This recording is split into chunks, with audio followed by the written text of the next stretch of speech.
Okay, so I killed this buck the other day, and I'm going to show y'all from start to finish how to do a European mount. This can be done in several hours. You can do it in one day. Go from a whole deer head to a completed European mount within a day. Alright, first thing you gotta do, get you a stock pot or a turkey fryer. This is a 16 quart. For whitetail I wouldn't go any smaller than 16 quart. For our deer in Tennessee, this is actually the perfect size. Fill it with water, take some borax. This has been sitting a while, humidity got to it. Throw in some dish soap. No exact amount, just put a good little generous helping in there.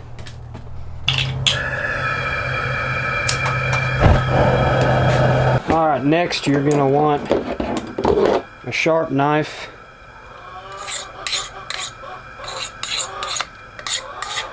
This one's already pretty sharp. A sharp knife is a big help because these deer hides can kind of be tough to skin.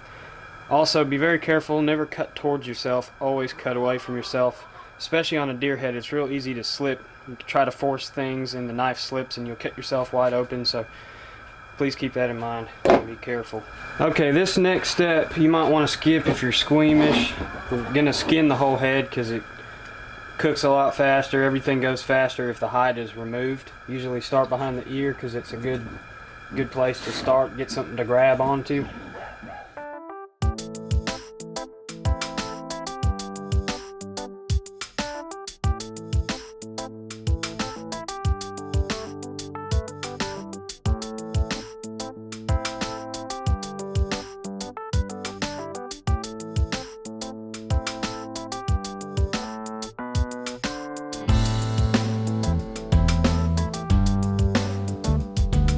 Okay, this part's optional. You can boil it out or cut it out now. I like the boiling to go faster, so I'm going to cut out the meat around the jaws.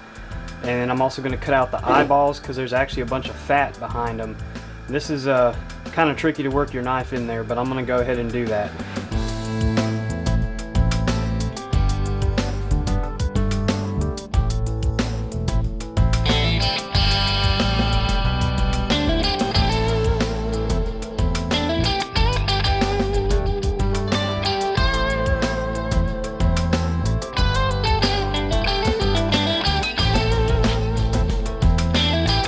Okay, so we've got it skinned out. Cutting the eyeballs out is optional, and honestly, it's pretty risky for cutting yourself because it's really hard to cut all the tendons, and you run the risk of stabbing holes in your skull. So, don't mind the chickens. So we're going to drop it in the water just like this. Make sure the water covers everything on the skull, and we'll have to add water to it as it boils down. Be sure to watch the pot carefully at this time. Once it comes to a rolling boil, you want to turn the heat back and bring it to a simmer. We don't want a hard boil. It'll soften the bone and make it brittle. Alright, we're going to turn this down. Keep that flame just enough to keep this at a simmer. You don't want more than a few bubbles coming up.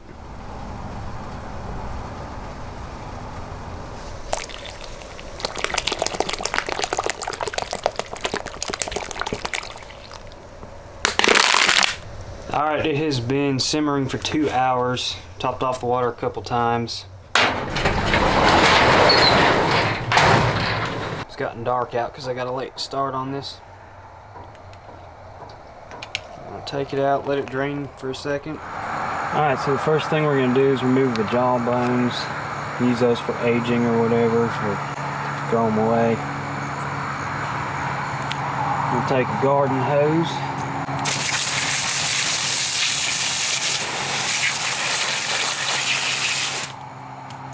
And for some of this meat, you just want to kind of chip away at it a little bit.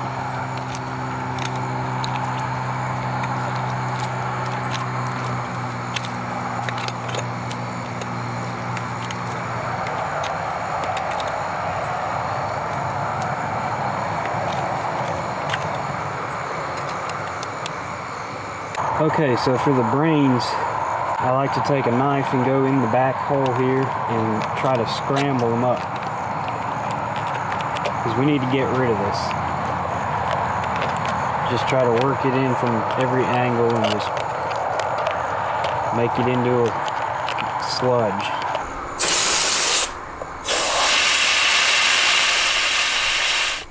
And start shaking the bits out. Do this a few times until you can't see any more brain matter in there.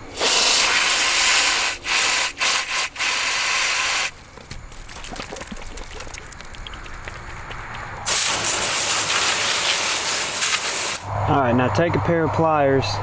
See this piece of cartilage in the middle of the nose? Just lightly grab it. It'll break easily. But you want to try to pull it out.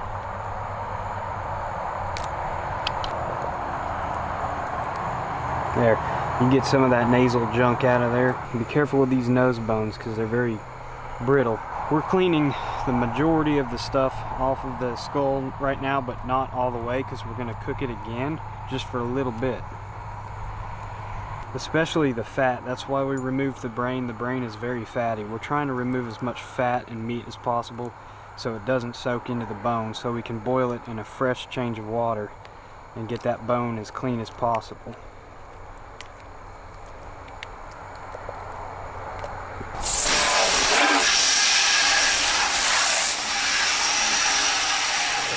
So for this change of water, we're just going to put a little borax.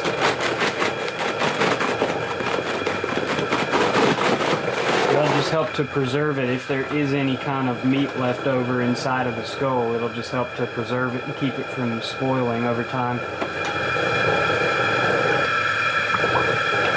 We're going to bring this up to simmer again and let it cook for no more than another hour. So we're looking at 3 hours total of boiling. Alright, it's been about an hour. We're going to take it out, hose it off one more time.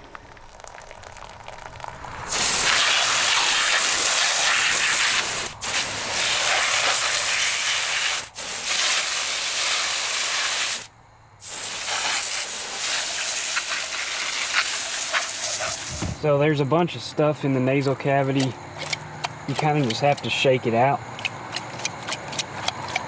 You'll see some chunks come out. Oh, I just knocked that nose bone off. That's what I was saying, you gotta be real careful with that.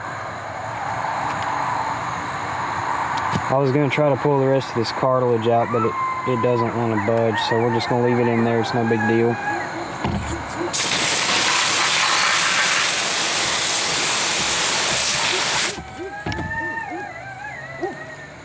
So we got coyotes howling in the back. Alright, let's take it inside and do the finishing touches.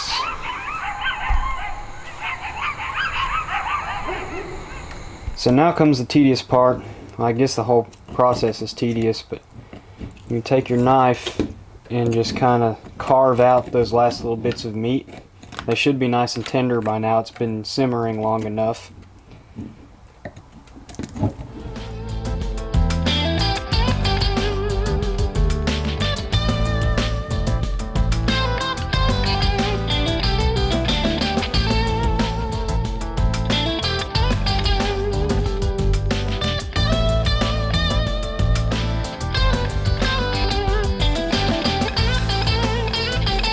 One finishing touch you can do around the tricky parts, just take a wire brush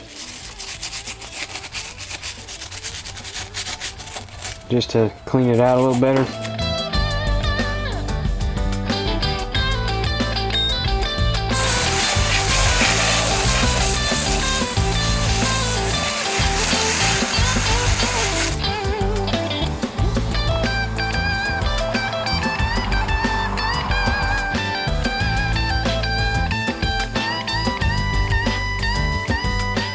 Alright, to bleach the skull you're going to need a couple of things. First, you're going to have to go to the beauty supply store and get you some volume 40 or 40 volume peroxide cream. They have it in a liquid and a cream. I use the cream because I will take this basting brush, where you can use a fat paintbrush, and paint it onto the skull. And then I've got this little cup here to pour it into, kind of like you're painting. Alright, so I got this piece of cardboard here.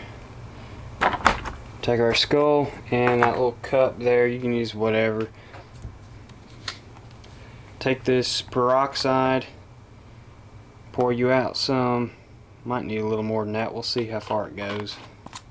Try not to get it on your skin. It's pretty strong peroxide. You can wear gloves if you want.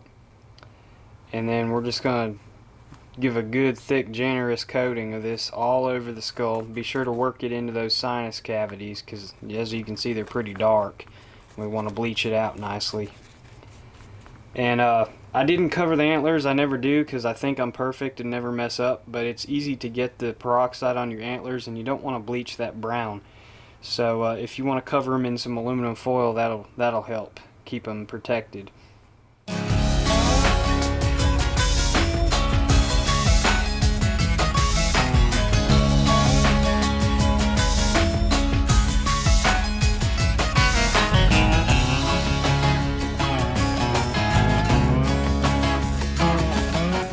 Alright, now we're going to pull out about, let's see, maybe about 3 feet, at least 3 feet of plastic wrap.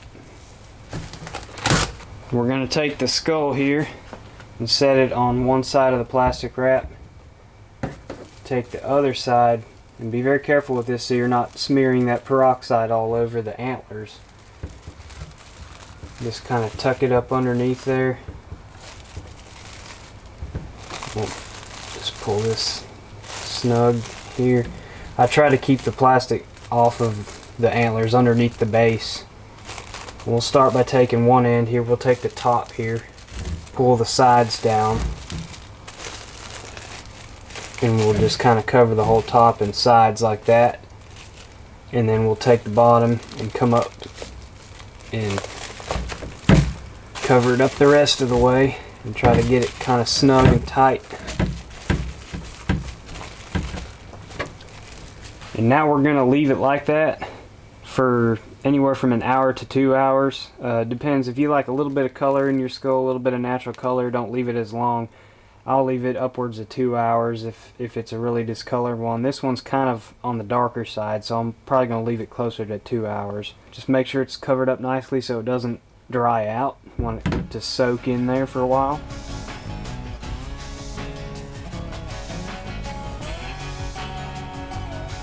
Alright, we've let it marinate for a while. Want to be very careful removing the plastic wrap. But this doesn't matter as much because we're about to hose it off. So even if you do get a little peroxide on the antlers, we're going to wash it off here in just a second.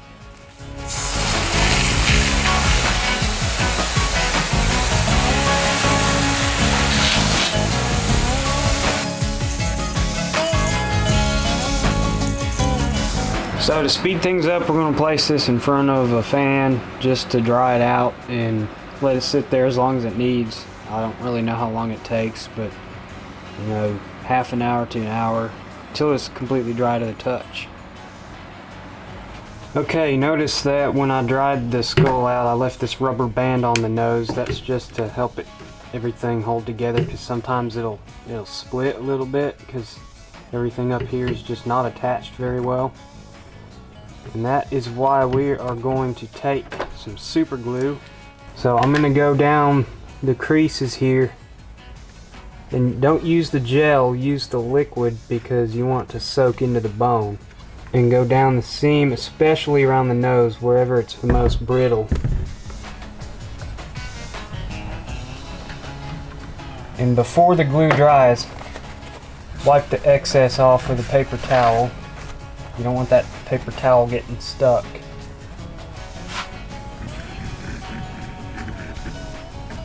So I like to put on more than I need just to make sure it soaks into those cracks. And then quickly wipe it clean, get that excess off. You'll notice it'll leave a shiny finish where you wipe it. We can take some fine grit sandpaper and dull that up so it matches the rest of the skull. And of course, I will go in here, do it from the bottom.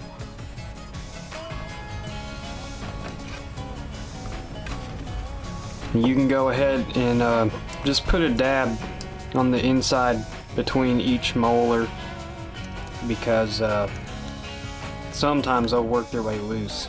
That'll help seat them in there good.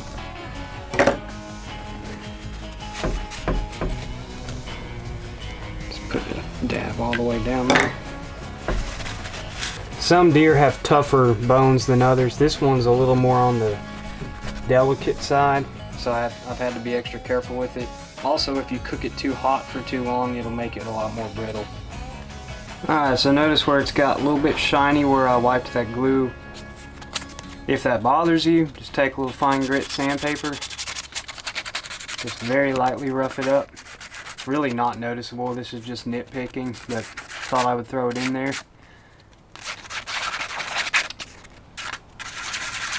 Alright, so if all you wanted was just a skull, then this is all the further you really need to watch in the video. But I'm not done. I'm going to go ahead and do a plaque mount so I can hang it on the wall. So if that's something you're wanting to do, stick around and I will show you one of a few ways you can do that.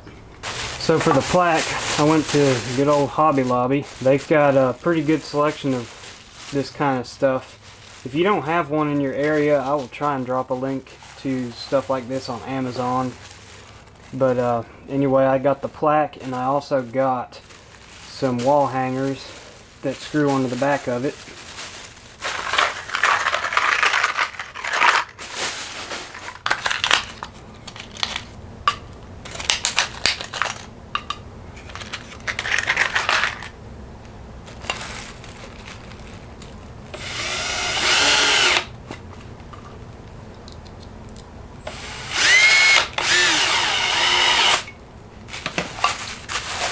So there we go.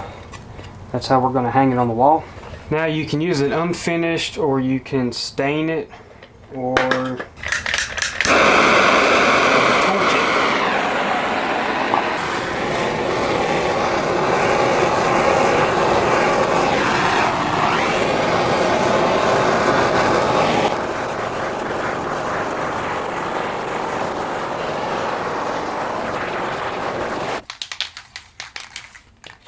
Let's give it a quick coat, just a little top coat of some urethane.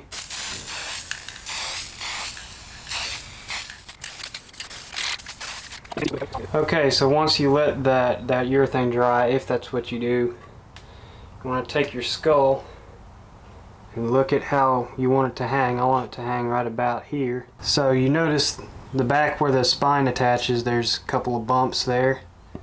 And if you line it up, what you're going to want to do is hold your skull up and find that imaginary line where the plaque is going to be, and then go at a 90-degree angle and drill right in here. This is kind of tricky.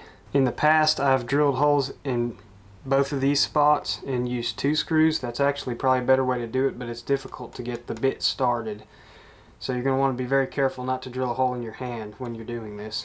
So we're going to use a 2-inch deck screw. I would not go any shorter than this. 2.5, 3 inch would be good.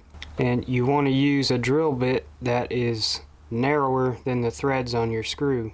So if you hold the bit in front of the threads, you notice the threads poke out on both sides. It means you got a good size. So when you screw this into the skull, those threads will bite into the bone and hold it in place. I know some of y'all are probably thinking I did not do a very good job cleaning out this part of the skull. I've done way better in the past. I was kind of in a hurry, but regardless, you don't really see that part when the finished mount is on the wall, so whatever. So we'll look at your skull from the side and see that's the angle the plaque's going to be at. So we want the screw to come in roughly about this angle right here. So remember that. I'm going to start at the wrong angle just to get a hole started, because it's hard to get the bit started on this. Alright, now that I've got it started, get that angle, double check it, and see how that bit wants to lock.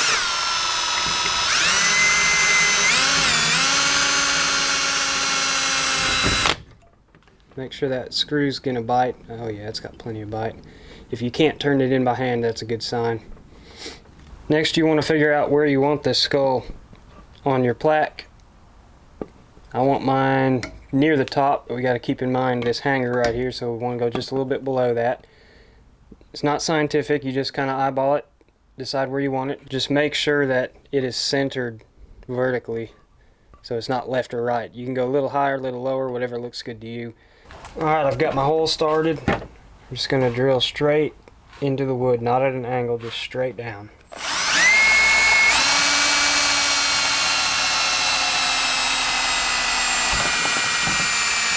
Time to recharge this battery. We're going to start the screw before we put the skull up there. Just get it.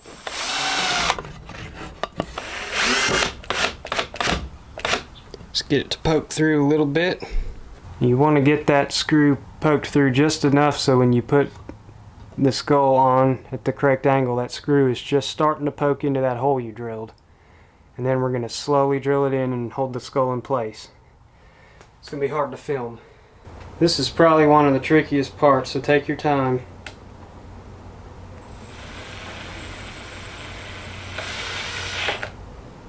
So I went ahead, drilled another hole about just a little over an inch below, and I screwed in another screw that will hold the skull in place, keep it from swinging back and forth.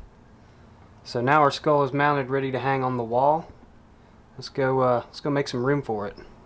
I almost forgot to mention, when setting the angle of your skull before you screw everything in, make sure the tines on the antler won't come back behind this board, because then your wall will get in the way. This one's cutting it real close, but it should be fine. Alright, I guess I will get rid of this old set of sheds. Found these a long time ago. I'll hang them up in the barn.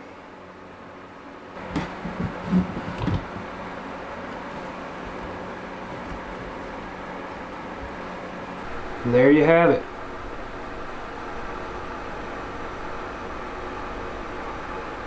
Doesn't look like much next to that deadhead I found, but there's a difference. I killed the one on the right, but the one on the left I just lucked into and found. That's my logo deer. I also used an old piece of barn wood. This one's from 2016. I killed this one with a bow on private land. He was a younger deer too, real nice deer. But barnwood looks good. Here is the first European mount I ever did. It was also a bow kill on private, but I cooked it way too long, and look what happened to the nose. And so that's why I was stressing that you can't overcook it, because that nose will come apart. Alright, well that's about it. Let me know if you got any questions or comments, and hopefully you all found this helpful, and best of luck to everyone this season. If you haven't killed one yet, I hope you all stick a big one. See you next time.